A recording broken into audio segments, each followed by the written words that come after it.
কুয়াশার নরম চাদরে ঢাকা নেতারহাট। আমাদের ভ্রমণের দ্বিতীয় দিনের সকালটা যে এত জাদুকরী হবে তা সত্যিই ভাবিনি।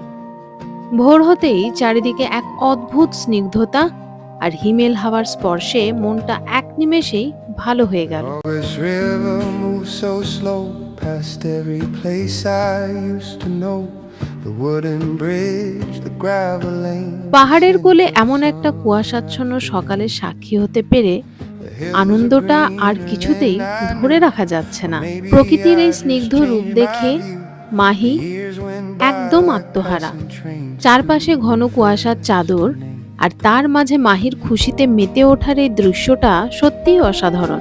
প্রকৃতির এই অপার সৌন্দর্যের মাঝে ওর মুখের এই সুন্দর হাসিটাই যেন আজকের সকালের সেরা উপহার। The old barn standing by itself looks older than anybody else. The paint is peeling from the boards like stories never told. And every fence beside the road carries memories of growing old, the kind you only understand when you come. এমন একটা নির্জন কুয়াশাচ্ছন্ন পথ পেলে আমি হয়তো বহুদূর হেঁটে চলে যেতে পারি, কোনো গন্তব্য না ভেবেই। মাথার ওপর ছাতা, চারপাশে নরম ধোঁয়াটে কুয়াশার চাদর, আর প্রতিটা পদক্ষেপে অদ্ভুত এক প্রশান্তি। এই নীরব রাস্তায় নিজের মতো করে হেঁটে চলার আনন্দটাই একদম অন্যরকম। কোনো তাড়া নেই, নেই কোনো ব্যস্ততা, শুধু কুয়াশার ঠান্ডা পরশ আর একলা হেঁটে চলা। নেতারহাটের এই মিষ্টি সকালে প্রকৃতির মাঝে হারিয়ে যেতে সত্যি ভীষণ ভালো লাগছে।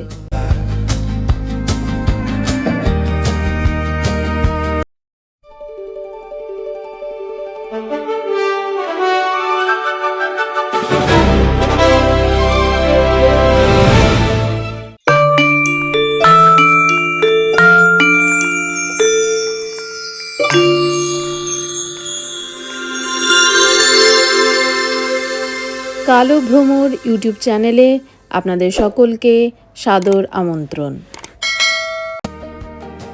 সকালে চোখ খুলেই ঘড়িতে দেখি ভোর 5টা, আর এক মুহূর্ত দেরি না করে সোজা রওনা হলাম সানরাইজ পয়েন্টের দিকে। পথে পড়ল নেতারহাটের বিখ্যাত ডাক বাংলো।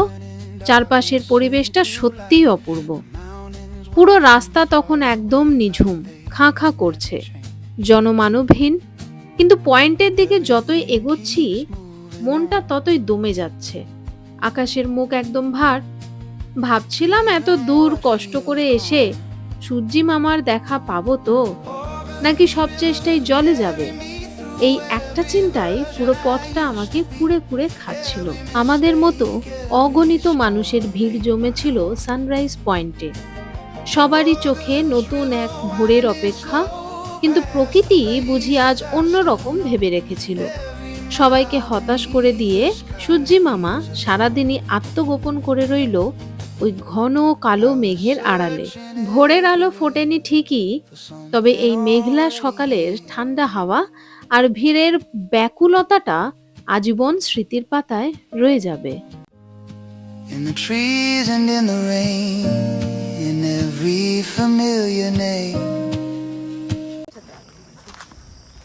তো এই মুহূর্তে দাঁড়িয়ে আছি হোটেল প্রভাত বিহারের কমপ্লেক্সের ভেতরে। এসেছিলাম সানরাইজ দেখতে, বাট আনলাকিলি আমরা সানরাইজ দেখতে পারিনি, কারণ আজকে খুব ক্লাউডি ওয়েদার আছে। তো ওই দিকটা অ্যাকচুয়ালি হচ্ছে সানরাইজ পয়েন্ট গিয়েছিলাম, আর আমরা আসার কিছুক্ষণের মধ্যেই পুরো আকাশ কালো হয়ে গেছে। তো এখন ফিরে যাওয়ার পালা, ব্যাক টু আমাদের হোটেল। চলো নেক্সট ডেস্টিনেশনে গিয়ে তাহলে তোমাদের সাথে দেখা হচ্ছে। সানরাইজ পয়েন্ট থেকে হোটেলে ফেরার সময় রাস্তায় পড়ল একটি পার্ক, যে পার্কের নাম সানরাইজ পার্ক। অর্থাৎ এখান থেকে সূর্যোদয় নাকি খুব সুন্দরভাবে দেখতে পাওয়া যায়। আচ্ছা, এটা একটা সানরাইজ পার্ক, তো এখান থেকে সানরাইজ দেখা যায়। বাট যেহেতু আজকে সানরাইজ হয়নি তো কিছু দেখার তো নেই, তো বেশি ভেতরে যাচ্ছি না, আমরা বেরিয়ে যাচ্ছি।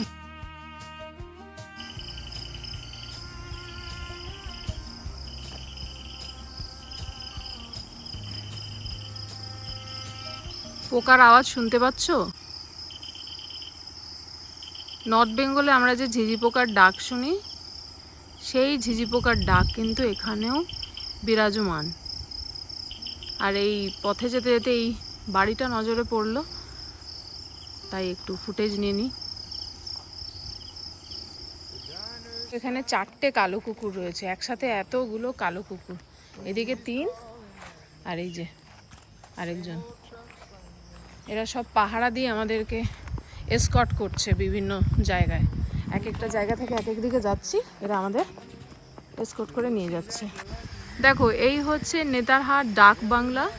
আর এখান থেকে জাস্ট রাইট সাইডে যদি দেখো, তাহলে এটা একটা বেশ সুন্দর একটা ক্যাফে রয়েছে। আমি দেখেছি ক্যাফে লেখা রয়েছে, কিন্তু তার সাথে এটা আর কি জানি না। ওদিকে একটা মন্দির রয়েছে, একটু জুম করে দেখাই, ওই দেখো মন্দির। আর আমাদের যে রবি শশী হোটেল, সেটা হচ্ছে এই দিকে। তো আমরা এই মুহূর্তে আটকা পড়ে গেছি, সেই জন্য এইখানটাতেই আমাদের আস্তানা। এখন একটু দাঁড়াতে হবে, বিকজ বৃষ্টি পড়ছে। সূর্যোদয় দেখার কপাল নিয়ে আসিনি বললেই চলে। দেখা তো পেলামই না, বরং ভিজতে ভিজতে একাকার হতে হলো অঝোর বৃষ্টিতে। সকালে যখন পায়ে হেঁটে এসেছিলাম, তখন আবহাওয়া ক্লাউডি ছিল বটেই, কিন্তু এবার বৃষ্টি যেভাবে রূপ তার দেখালো, হেঁটে হোটেলে ফেরা একদম অসম্ভব হয়ে দাঁড়ালো। শেষে কোনো উপায় না দেখে আমাদের ড্রাইভার দাদাকে ফোন করতে হলো। ড্রাইভার দাদা এসে গাড়ি নিয়ে জাস্ট 2 মিনিটের মধ্যে আমাদের উদ্ধার করে হোটেলে পৌঁছে দিল।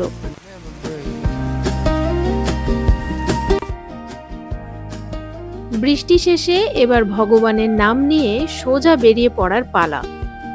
আজ আমাদের মূল আকর্ষণ নেতারহাটের সবথেকে বিখ্যাত এবং অন্যতম প্রধান গন্তব্য লোধ জলপ্রপাত। এতদিন যার সৌন্দর্য শুধু গল্পে শুনেছি, আজ তাকে চোখের সামনে দেখার রোমাঞ্চই আলাদা। চলুন দেখা যাক এই পাহাড়ি ঝর্ণার রূপ আমাদের জন্য কি বিস্ময় লুকিয়ে রেখেছে। লোধ জলপ্রপাতের সৌন্দর্য তো পরে, কিন্তু তার আগে যাওয়ার পথটাই যে এতটা সুন্দর তা না দেখলে বিশ্বাসই করা যায় না। দুপাশে ঘন সবুজ গাছপালা, এঁকে বেঁকে যাওয়া পাহাড়ি পথ, আর একদম স্নিগ্ধ এক আবহাওয়া। প্রতিটা বাঁকে বাঁকে যেন প্রকৃতির অদ্ভুত এক জাদুকরী রূপ ফুটে উঠেছে। মনে হচ্ছে ঝর্ণার কাছে পৌঁছানোর আগেই পথের এই রূপেই মনটা পুরো হারিয়ে গেল।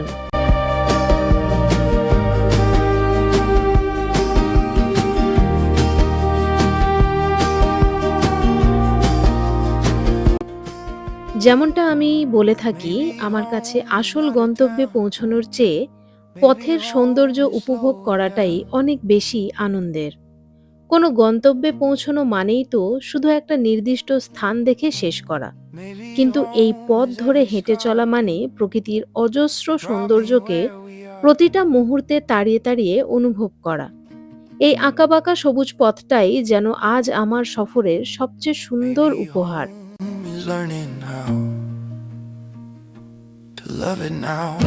লোধ জলপ্রপাতে পৌঁছানোর আগেই এই পথ যেন আমার চোখে এক অদ্ভুত প্রশান্তি এনে দিচ্ছে। চারপাশের এই অপরূপ রূপ আমি মুখে বলে হয়তো সঠিক বোঝাতে পারবো না। আর সত্যি বলতে, ক্যামেরা লেন্সও এই প্রকৃতির আসল সৌন্দর্যকে পুরোপুরি বন্দি করতে ব্যর্থ হচ্ছে।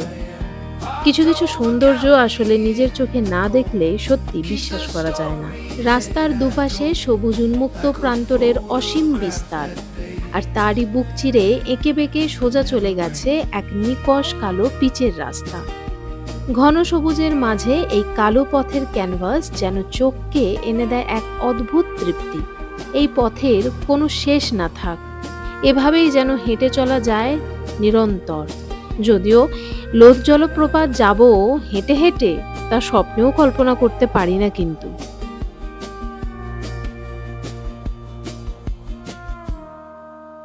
এখনো লোধ জলপ্রপাতের দূরত্ব প্রায় ৩৯ কিলোমিটার। তার মানে রাস্তার এই অপরূপ সৌন্দর্যের একটা বড় অংশ এখনো আমাদের দেখার বাকি। পথের শুরুতেই যা রূপ দেখলাম, তাতে বাকি পথ যে আমাদের জন্য আরো কত কি বিস্ময় লুকিয়ে রেখেছে, সেটা ভেবেই মনটা একদম রোমাঞ্চিত হয়ে উঠছে।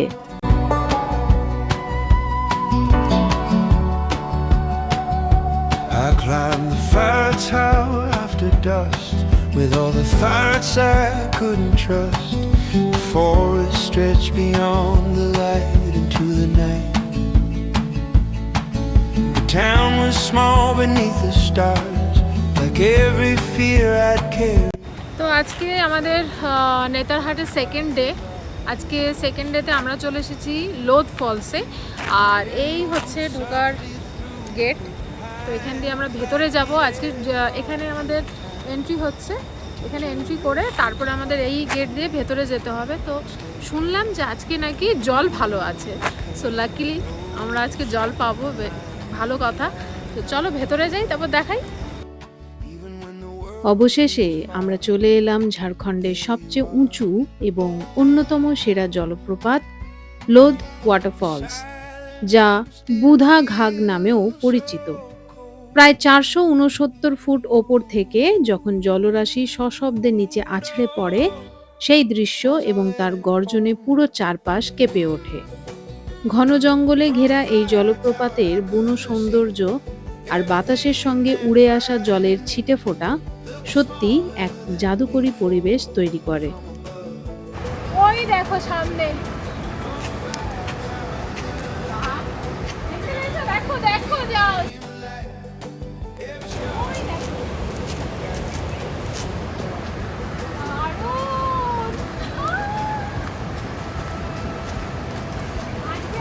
সেরা জায়গা, সেরা।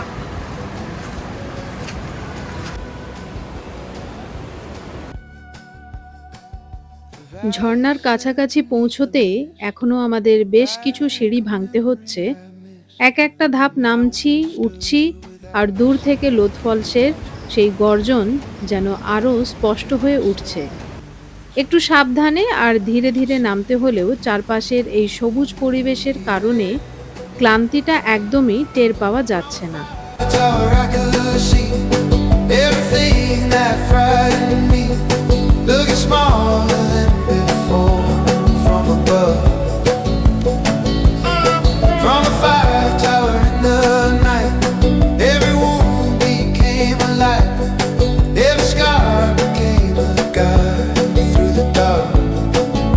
কিছুটা উঠে আসার পর আমাদের অবস্থা খুবই কাহিল। এই দেখো মা ওই দূরে, পেছনে অনেকটা দূরে মা রয়েছে, আর অনেকটা সিঁড়ি কভার করে আমাদেরকে যেতে হচ্ছে। তো এখান থেকে কিরকম দেখতে লাগছে সেটা একটু দেখাই। Maybe healing learns to last. প্রথমবার যখন চোখের সামনে লোধ ফলসকে দেখলাম, সত্যি বলতে একদম বাকরুদ্ধ হয়ে গিয়েছিলাম। কি বিশাল তার রূপ, আর কি ভীষণ তার তেজ। বেশ কিছুক্ষণের জন্য চোখ জোড়া আটকে গিয়েছিল সেই আছড়ে পড়া শুভ্র জলরাশিতে। যদিও শুভ্র জলরাশির সাথে কর্দমাক্ত জলরাশিও ছিল বটে, কারণ সেদিন প্রচণ্ড বৃষ্টি হয়েছে এবং গত বেশ কিছুদিন ধরেই বেশ ভালো রকম বৃষ্টি চলছিল। প্রকৃতির এমন রূপের সামনে দাঁড়ালে নিজের অজান্তেই স্তব্ধ হয়ে যেতে হয়। হাজারো পথ পেরিয়ে আসার সব ক্লান্তি যেন ওই এক পলকের মুগ্ধতায় নিমেষেই ধুয়ে মুছে সাফ হয়ে গেল।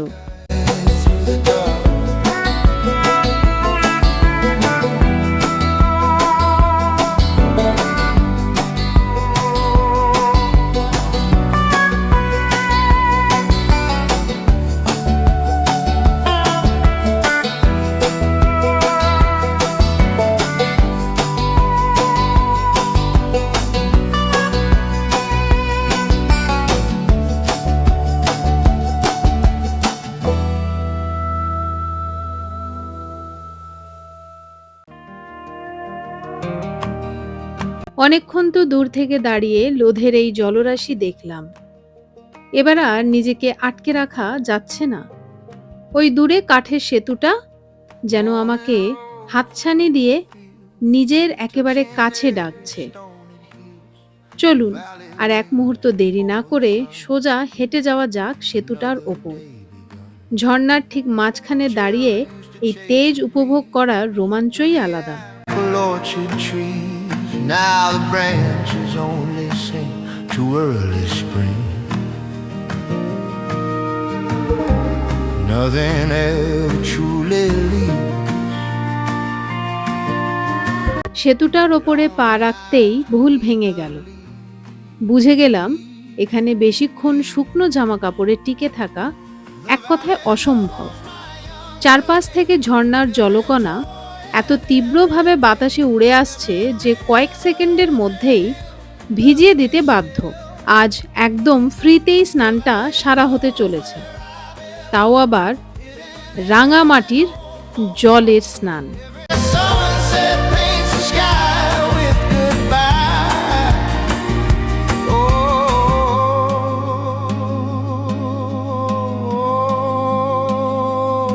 চলে এসেছি আমরা দি ফেমাস রোজ ফলসে, আর এখন দাঁড়িয়ে আছি রোজ ফলসের সামনে।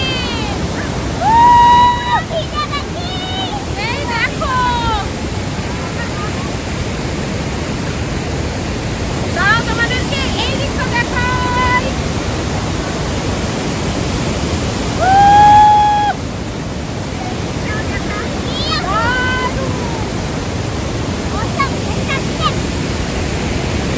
এই দুটো ফেমাস ব্রিজ।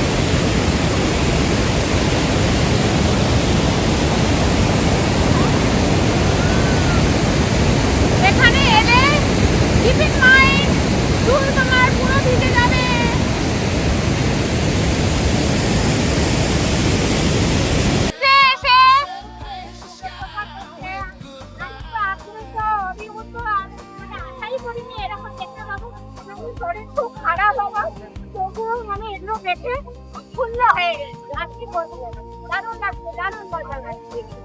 কেমন লাগছে জোরে বলবে।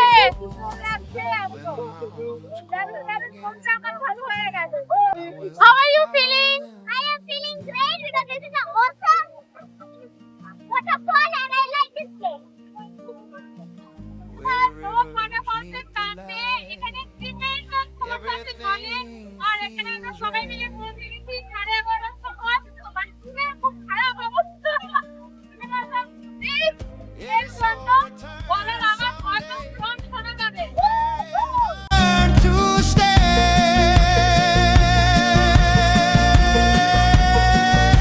The valley knows. এখানে 8 থেকে 80 যেই আসুক না কেন, এই রূপ দেখে তার মন যে ময়ূরের মতো পেখম তুলে নেচে উঠবে তা বলাই বাহুল্য। প্রকৃতির এমন উদ্দাম সৌন্দর্য আর মাতাল করা হাওয়া যে কোনো বয়সকেই মুহূর্তের মধ্যে একদম চঞ্চল করে তোলে। Sunset paints the sky with goodbye. তো ওপরের পার্ট, এটা হায়ার সেকেন্ডারি যাওয়া যায় না, এখানে মাটিতে এসেছি জলে নিচে যায়। আজকের পুরো ট্রিপটা এত স্পেশাল হয়ে উঠেছে শুধু আমার মেয়ের জন্য। ও আমার ছোট্ট সফর সঙ্গী হয়ে পাশে আছে বলেই প্রতিটি মুহূর্ত এমন আনন্দে ভরে উঠেছে। পথ চলা কতটা সুন্দর হতে পারে তা ওকে সাথে নিয়ে আরও একবার নতুন করে উপলব্ধি করছি।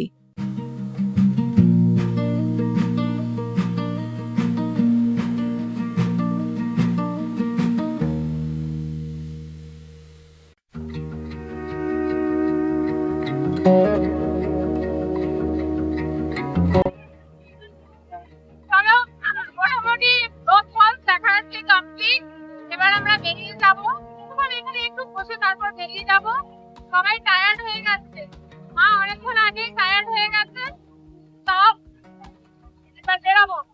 আমার ভয়েস আসছে কিনা আমি জানি না, আমার ভয়েস শোনা যাচ্ছে কিনা জানি না, কারণ এখানে এত গর্জন, এত জলের সাউন্ড, কিচ্ছু শোনা যাচ্ছে না।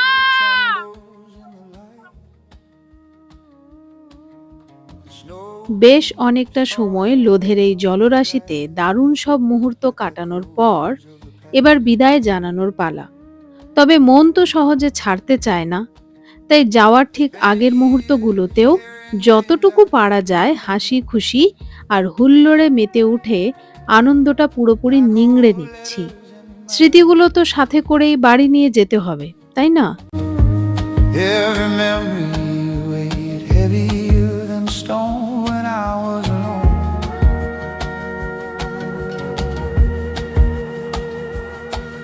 Now the dark শেষ বেলায় এসে লোধের এই রাঙা জলরাশির সামনে দাঁড়িয়ে থাকার মুহূর্তটা একদম অন্যরকম। বিদায় জানানোর আগে প্রকৃতির এই অদ্ভুত রূপকে আরো একবার মন ভরে, প্রাণ ভরে, আঁখি ভরে দেখে নেবার শেষ চেষ্টা করছি। যেন এই দৃশ্যটা আজীবন মনের ফ্রেমে হুবহু বন্দী হয়ে থেকে যায়। তবে এখানে একটা কথা, ঝর্ণা দেখার চক্করে এসে এখানে বেশ কিছু বাঁদরের দলের দেখাও পেয়ে গেলাম। তবে হ্যাঁ, আপনারা যারা এখানে আসার প্ল্যান করছেন, এই বাঁদর বাবাজিদের থেকে কিন্তু একটু সাবধান। হাতের ফোন, ক্যামেরা বা হাবিজাবি যাই থাক, একটু সাবধানে না রাখলে এরা কিন্তু মুহূর্তের মধ্যে নিজের বক্সে ভরে নেবে। এবার আমরা মেন গেট দিয়ে বাইরে বেরিয়ে চলেছি এবং বেরোনোর সঙ্গে সঙ্গে এখানেও আরো একদল বাঁদর বাবাজিদের দেখা পেয়ে গেলাম। পাশেই রয়েছে একটি সুন্দর কটেজ, আর এই কটেজের সবথেকে ব্যস্ততম এবং একমাত্র গেস্ট এখন খাওয়া দাওয়াতে ভীষণভাবে নিমগ্ন। আরও একটা কথা এখানে জানিয়ে রাখি, আপনারা যারা আগামী দিনে লোধ ফলসে আসবেন মনে করছেন, তাদের উদ্দেশ্যে খাবারের কয়েকটা জিনিস এখানে বলে রাখি। আসার সাথে সাথে গেট থেকে একটু এগিয়ে এলেই এখানে বেশ কিছু ছোট ছোট গ্রামীণ দোকান পড়বে, যেখানে লোধ ফলসে যাওয়ার আগেই আপনাকে অর্ডার দিয়ে যেতে হবে। আমাদের লোধ ওয়াটারফল এক্সপ্লোর করা কমপ্লিট হয়ে গেছে, আর এখন এই মুহূর্তে আমি দাঁড়িয়ে আছি লোধ ওয়াটারফলস ওঠার ঠিক নিচের জায়গাটাতে। পেছনে এই যে ওয়াটারফলের জল, এটা পুরো নদী হয়ে বয়ে যাচ্ছে, আর জঙ্গলের মাঝে দেখো পুরোটা জঙ্গল।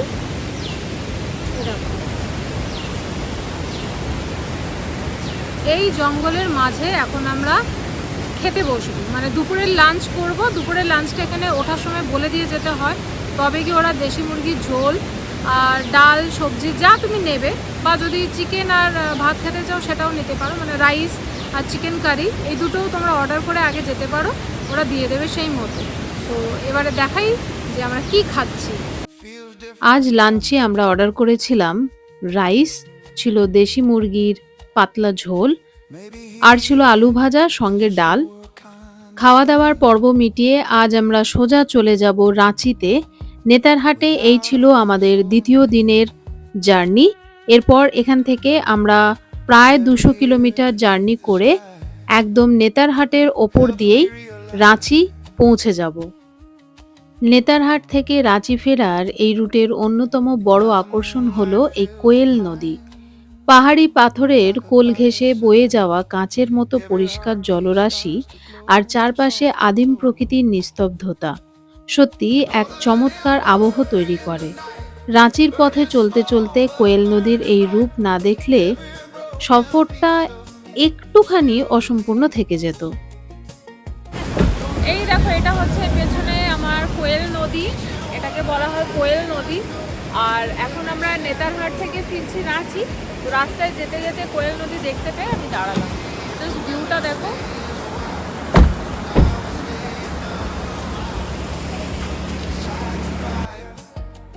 প্রায় 200 কিলোমিটার দীর্ঘ পাহাড়ি ও রোমাঞ্চকর পথ পেরিয়ে অবশেষে আমরা এসে পৌঁছে গেলাম রাঁচি শহরে। আজকের বাকি রাতটা শুধু বিশ্রাম আর ক্লান্তি মেটানোর পালা, কারণ আগামীকাল সকাল থেকেই শুরু হতে চলেছে আমাদের ধামাকাদার রাঁচি অভিযান। পরবর্তী পর্বে থাকবে রাঁচির দুর্দান্ত সব জায়গার এক্সক্লুসিভ ঝিলিক। সেই ভিডিওগুলো মিস না করতে চাইলে এখনই চ্যানেলটি সাবস্ক্রাইব করে চোখ রাখুন। northern ember in the night, burning small but burning bright. Every আজ তবে এখানেই বিদায় নিচ্ছি। খুব তাড়াতাড়ি দেখা হচ্ছে পরের ভ্লগে। ততক্ষণ সবাই ভালো থাকুন, সুস্থ থাকুন, আর কালো ভ্রমরকে সাপোর্ট করুন।